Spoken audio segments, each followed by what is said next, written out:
제가 어제 장례식 간 얘기 했잖아요. 근데 발인 예배 가서 제가 이런 느낌을 받았어요. 교회가 개척된 지 얼마 안 되고, 그리고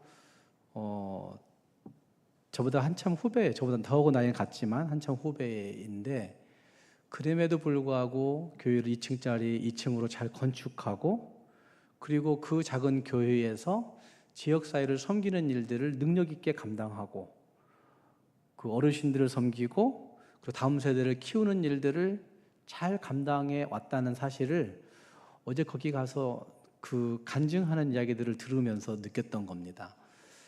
또 그분의 동기들이 이야기하면서 그 목사님은 우리 사역의 본이 참 된 분입니다 라는 얘기를 몇 분이 하시는 걸 들어보면서 정말 짧지만 탁월한 삶을 잘 살아낸 사람이었구나 라는 사실을 느끼게 되었습니다. 예수를 믿고 살아가려면 저렇게 살아가야지, 하나님이 언제 부르실지 모르지만 저렇게 살아가면 참 좋겠다라는 생각을 아침에 장례식 참석하면서 참 많이 해보았습니다. 그런 교회가 남아있으면, 성도들이 한 대여섯 명 정도 장례식에 참석했는데 굉장히 은혜가 되었다라는 생각이 듭니다. 그런 교회를 만들 수만 있다면, 세울 수만 있다면 하나님이 나중에 천국 가면 참 너 수고했다, 충성되었다, 잘했다 이렇게 말씀하지 않을까, 이런 생각을 해봤습니다. 그러면서 말라기서를 설교해야 되는데, 이 설교해야 되는 그 제목을 탁월한 삶을 삽시다 라고 제가 미리 정해놓고 연관지어 생각해 보았던 겁니다. 말라기서는 구약성경의 맨 마지막 책이고, 어쩌면 이 책이 있고 난 다음에 한 400년 정도 침묵 기간이 있었다고 여러분이 다 알고 있습니다. 예수님 오시기 전까지, 예수님 오신 그때부터 예수님 말씀하셨으니까 예수님 오시기 전까지 이스라엘 민족은 성경이란 걸 받아보지 못하는 거죠. 하나님이 말씀하시는 것을 듣지 못하는 거죠. 물론 이전에 들었던 구약의 예언자들, 그다음에 시편들, 율법서들을 그들이 아마 조각조각 받아가지고 읽어보기는 했겠지만, 하나님이 직접 말씀하시는 음성을 선지자를 통해서 들려오는 일들이 중단되었다는 말씀입니다. 그런 과정에서 그런 과정을 시작하고 있는 이 말라기서는 아마 그들에게 정말 중요한 말씀을 주고 있는 거죠. 변환기에 서 있는 침묵 기간으로 들어가기 전 그 시점에, 그 시작점에 그 중요한 메시지를 던지고 있는 것이다 라고 할 수 있다는 말입니다. 특히 말라기라고 하는 선지자의 이름이 나의 사자라는 뜻을 갖고 있습니다. 히브리어로 여호와의 사자, 나의 사자, 이런 뜻을 갖고 있는 단어이기 때문에 그 이름의 뜻 자체가 너희에게 하나님의 말씀을 전달해 주는 사자야, 이렇게 말씀하고 있는 그 말씀을 가지고 있는 거죠. 하지만 그 역사의 변환기에, 그 전환기에 하나님은 그들에게 무엇을 말씀하셨을까? 4장밖에 되지 않는 이 짧은 성경이 도대체 무엇을 말씀하셨을까 하는 것에 저는 주의를 집중하게 되었고, 한마디로 말하면 그것이 탁월한 삶을 살라고 하나님이 요청하고 있는 것이다. 그 시대가 어떻게 되었든지 간에 하나님은 그들에게 탁월한 삶의 모습이 너에게 있어야 된다라고 말씀하고 있는 것이라, 그렇게 보여진다는 말씀이죠. 1장부터 4장까지 전체를 다 말씀드릴 수 없지만 그 내용들을 잘 보시면 포로 귀환 후에 삶을 정돈하고 있는 그들에게 너희가 영적인 영역에서, 하나님을 예배함의 영역에서, 하나님께 드림의 영역에서 어떻게 살아가야 되는가의 문제를, 지금 너희가 어떻게 살았고 지금은 이후로 어떻게 살아야 되는가의 문제를 이 말라기서가 얘기하고 있는 것이고, 또 한 가지는 가족 관계의 영역에서 왜 가정을 하나님이 허락하셨을까, 가족 관계의 영역에서 어떻게 살아가야 될 것인가의 문제를 잘 이야기하고 있는 부분이 여기에 등장한다는 말입니다. 그래서 말라기서는 영적 영역, 가정적인 영역, 예배함의 영역, 헌금을 드림의 영역, 그리고 소명자로 살아감의 영역, 사명자로 살아가는 사명의 영역, 그 모든 영역에서 하나님을 인정하는 탁월한 삶을 살라, 이렇게 요청하고 있는 말씀이 여기에 등장하고 있다고 저는 생각합니다. 오늘 읽은 말씀 말라기서 1장 1절부터 5절의 말씀은 그 서두를 열고 있는 말씀인데, 저는 여기에 뭐 이렇게 이야기하는 말씀들 가운데 보면 뭐 황폐하게 하였고 넘겼고 뭐 다시 싸우라 뭐 이런 말씀 나오지만, 여기에서 왜 이 말씀을 읽었냐면 탁월한 삶을 살아가야 하는 가장 큰 이유는 하나님이 탁월하시기 때문에, 하나님이 탁월한 분이시기 때문에 너희는 탁월한 삶을 살라고 요청하고 있는 말씀이 여기에 등장한다는 말입니다. 말라기를 통해서 주셨던 경고라 이렇게 말씀하고 있는데, 2절 말씀 가서 보시면 이런 말씀이 있습니다. 여호와께서 이르시되 내가 너희를 사랑하였노라 하나, 하나님 사랑하셨다 말씀하시는 거죠. 그러나 너희는 이르기를 주께서 어떻게 우리를 사랑하셨나이까 라고 말한다는 얘기예요. 말라기서에서는 7번의 중요한 질문을 다루고 있습니다. 그런데 첫 번째 질문이 뭐냐면, 하나님 도대체 우리를 어떻게 사랑하신 거예요? 라고 그들이 묻는다는 거예요. 그 말씀으로 시작해서 하나님이 어떤 분이신지를 분명히 이야기하고 있는 말씀이 이 초반부에 등장하고 있는 겁니다. 하나님은 우리를 사랑하시는 분이시고, 하나님은 어떤 분이시냐 묻는다면 하나님은 만군의 여호와, 4절 말씀에 만군의 여호와라고 말씀하시는 말씀이 거기에 등장합니다. 4절 말씀에 다시 싸우리라 하거니와 나 만군의 여호와는 너희가 뭐 이런 것들 다시 쌓고 다시 드리고 하는 것들이 별로 중요하지 않아. 나는 만군의 여호와라고 하는 표현은 하나님이 이 모든 것들을 다스리시고 인도하시는 분이시다는 사실을 분명히 하고 있는 거죠. 우리는 내가 뭔가 조금 했다고 굉장히 자랑거리를 삼는 겁니다. 내가 뭔가 조금 이루었다고 그걸 좀 으쓱대고 있는 모습이 없지 않아 있습니다. 그러나 하나님 앞에서 탁월한 삶을 살아간다는 것은 하나님이 기준되어야 되는 건데, 하나님 그분은 만군의 여호와, 만군의 여호와, 모든 것들을 지으실 뿐만 아니라 그 모든 것들을 다스리시는 하나님, 만군의 여호와라고 이야기하는 겁니다. 최고의 하나님, 우리가 이야기하는 최고라고 얘기하는 그 최고는 내가 보는 것 정도의 최고를 이야기하지만, 하나님은 우리의 시선이나 우리의 시각이나 우리의 시야나 우리가 알고 있는 그 모든 걸 뛰어넘어서 최고를 가지신, 최고의 질 높으신 최상의 하나님, 그런 표현이 여기 만군의 여호와라고 하는 표현이라 할 수가 있습니다.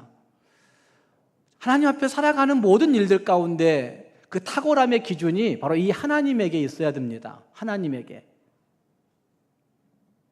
한동안 하나님의 백성들은 하나님의 그 탁월성을 인정했었습니다.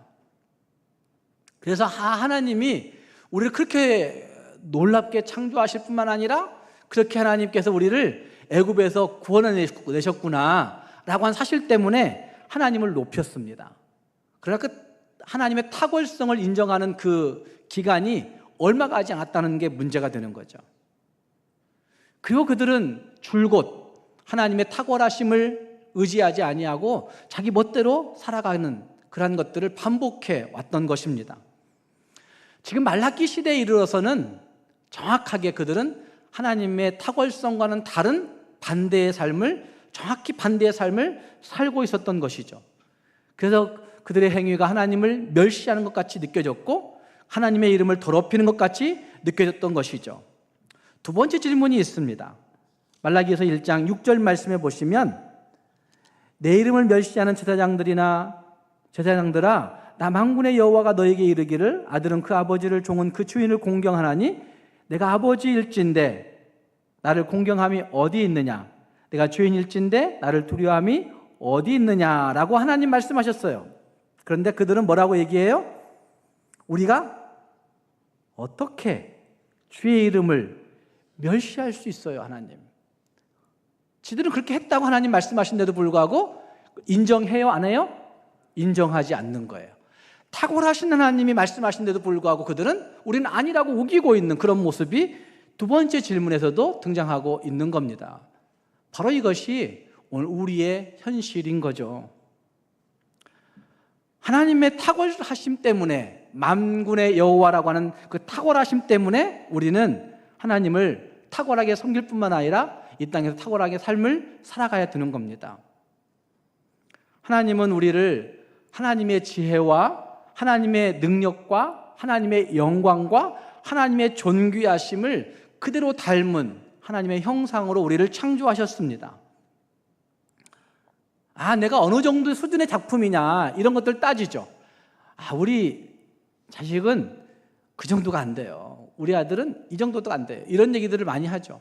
그러나 하나님의 관점에서 볼 때는 하나님은 하나님의 지혜와 하나님의 능력과 하나님의 영광과 하나님의 존귀와 하나님의 그 모든 것을 닮은 하나님의 형상으로 우리 모두를 만드셨다는 말씀이죠. 우리 아이들이 지금은 좀 참고 있는데 조금 더 지나면 힘들어질 거예요. 그래서 제가 설교 빨리 끝내기로 했는데, 저렇게 장난치고 힘들어해도 우리는 그들을 무시하고 너희들 그 정도밖에 안 돼 이렇게 혼내치지만, 그러나 하나님의 관점에서 볼 때는, 하나님의 입장에서 볼 때는 저 아이들이 하나님의 지혜와 하나님의 능력과 하나님의 영광과 존귀를 그대로 쏙 닮은 하나님의 형상으로 지어놓은 존재들이라 성경은 그렇게 말씀하고 있다는 말이죠. 그래서 우리 자녀들을, 우리의 다음 세대를 그냥 있는 그대로 인정해 주셔야 돼요. 교회가 그들을 뭐 해야 된다가 아니라 그냥 그들을 그대로 인정해 주고 바라봐 주고 격려해 주고 이렇게만 하면 그 아이들이 알아서 하나님의 울타리 안에 자라나게 되어 있어요. 탁월하신 하나님께서 우리를 그와 같이 인도하셨다라고 하는 사실을 분명하게 말씀하면서 오늘 읽었던 말씀 또 한 구절에서는 하나님을 이렇게 얘기해요. 5절 말씀 보시면 너희는 눈으로 보고 이르기를 여호와께서는 어디에서도 이스라엘 지역 밖에서도 뭐하다? 크시다 하리라. 우리는 하나님을 너무 작게 여기는 거예요. 우리는 하나님을 너무나 얕잡아 보는 거예요. 우리는 하나님을 너무나 멸시하는데도 불구하고 안 한다 얘기하지만 하나님을 너무나 하찮게 여기는 거예요. 그러나 하나님께서는 너희들 밖에서도 어떠다요? 크시다, 인정받는 분이시다 이렇게 얘기하는 거예요. 우리가 그렇게 인정하지 않지만, 우리가 그렇게 보지 않지만 하나님은 우리 밖에서 더 크신 하나님으로 인정받고 있다라고 하는 사실입니다. 사랑하는 여러분, 이래서 우리는 하나님을 탁월한 모습으로 섬겨야 되는 겁니다.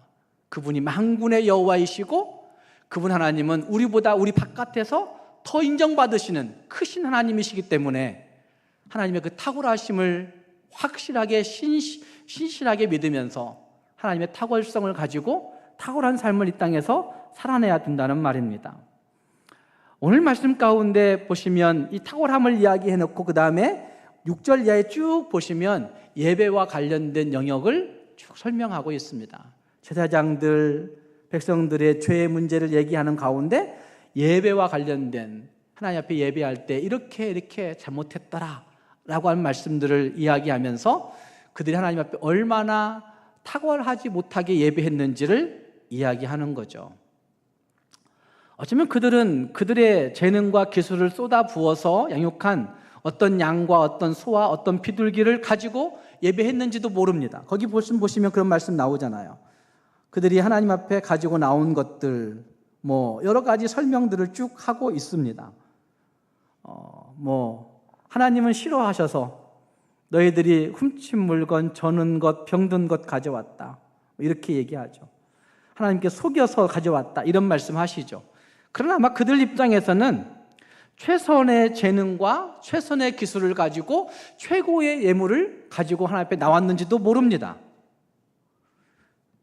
어쩌면 그들의 시대에 맞게 이것이 하나님 앞에 드릴 수 있는 최고의 것이에요 라고 예배하면서 가지고 나왔는지도 모릅니다. 그러나 하나님이 보실 때에는, 하나님이 그것들을 보실 때 그건 아니다, 그건 너무 잘못됐다, 속여서 가져왔다 이런 얘기를 하고 있는 거죠. 그렇게 볼 때 우리가 예배하는 그 모든 예배 영역에서 하나님 앞에 드리는 그 어떤 예물이나 어떤 헌신이나 섬김이나 이 모든 것들을 행함에 있어서도 다시 비추어 볼 때에는 하나님의 말씀이 나를 인정하실까? 하나님이 그분의 마음에 합당하실까? 라고 하는 사실을 물어보아야 진짜 그것이 탁월한 삶을 살아가는, 탁월한 헌신을 할 수 있는 기준이라고 말할 수가 있다는 말입니다. 우리 모두가 하나님 앞에 예배할 때마다 탁월함으로 예배할 수 있기를 바랍니다. 그냥 평상 유지가 아니라 탁월한 모습으로 하나님을 예배할 수 있는 우리 교회가 저와 여러분이 될 수 있기를 주님의 이름으로 축복합니다. 또 한 가지는 읽었던 말씀 이제 그 다음으로 가면 2장으로 가면 사명에 관한 얘기를 해요. 제사장의 사명에 관한 얘기를 하고 있어요. 그래서 제사장들에게 어떠한 명령들을 주고 있는 말씀이 거기에 등장하고 있는데 사명의 영역에서도 마찬가지라고 저는 생각합니다. 말라기서 2장 17절 말씀에 보면 이런 말씀이 있어요. 너희가 말로 여호와를 괴롭게 하고도 이르기를 우리가 어떻게 여호와를 괴롭혀 드렸나이까 하는도다. 네 번째 질문. 말라기서에 등장하고 있는 그 백성들이 하나님께 행하는 네 번째 질문. 우리가 어떻게 여호와를 괴롭게 해드렸습니까? 우리 그런 적 없습니다. 이런 말 하고 있는 거예요. 근데 하나님 뭐라고 얘기를 해요? 너희가 무엇으로?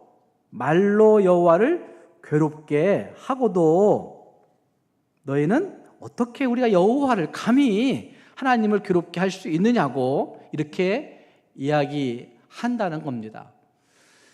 말라기서 2장에서 말씀을 쭉 읽어보면 그거는 사명자의 삶을 살아가는 그 제사장들의 삶의 영역에서의 명령을 주고 있는 말씀이 거기에 등장합니다. 그런데 우리는 종종 내게 주어진 직분이, 내게 주어진 사명이 이거야 라고 그렇게 어떤 일들을 감당할 때가 있습니다. 그냥 그 사명이 중요하니까 사명을 이루기 위해서 다른 것, 옆에 있는 것, 뒤에 있는 것, 주변에 있는 것 보지 않고 그냥 자기는 쭉 달려가는 거예요. 저희 아이들이 잘 싸웠어요. 그 떼약볕에. 그래서 제가 너희들 진짜 참 대단하다. 저렇게 애들이 막 한눈 팔다가도 딱 경기에 들어가니까 잘 뛰더라고요. 우리가 맨 마지막까지 경기를 했어요.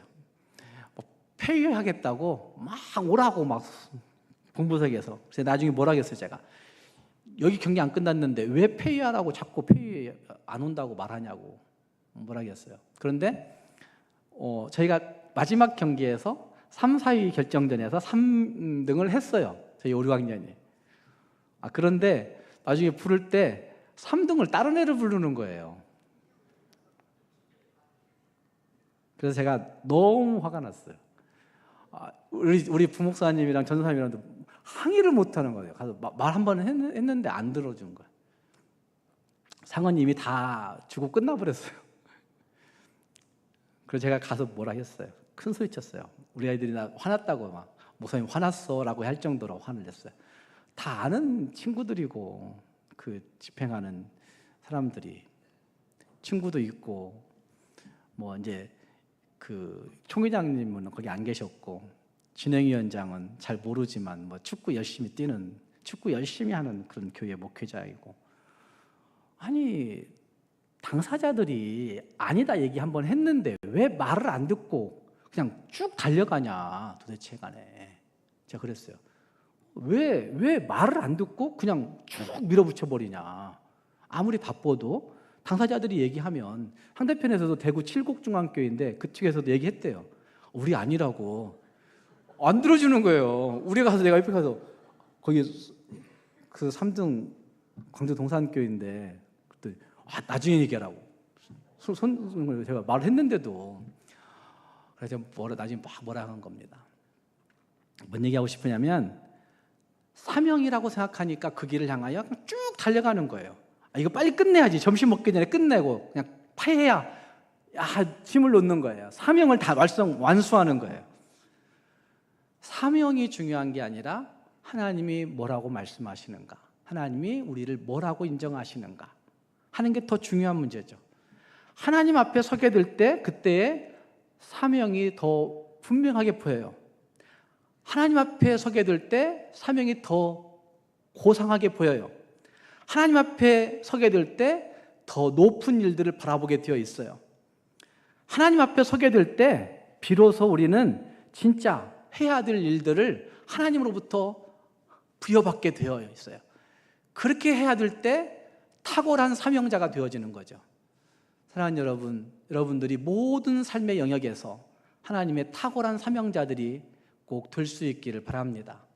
그래서 하나님이 기뻐하신 일을 향하여 정말 하나님이 기뻐하신 일들을 위하여 하나님을 영화롭게 할 수 있는 우리 모두가 될 수 있기를 주님의 이름으로 축복합니다. 또 한 가지는 어디에서 탁월한 삶을 살아가야 될 것인가. 오늘 읽은 말씀 다음 3장에서는 우리가 흔히 잘 알고 있는 11조와 관련된 헌금의 영역이 나와요. 저는 헌금의 영역을 헌금의 영역으로만 보지 말고 잘 보시면 헌신의 영역, 섬김의 영역에서 어떻게 살아야 될까요? 탁월한 삶을 살아셔야 돼요.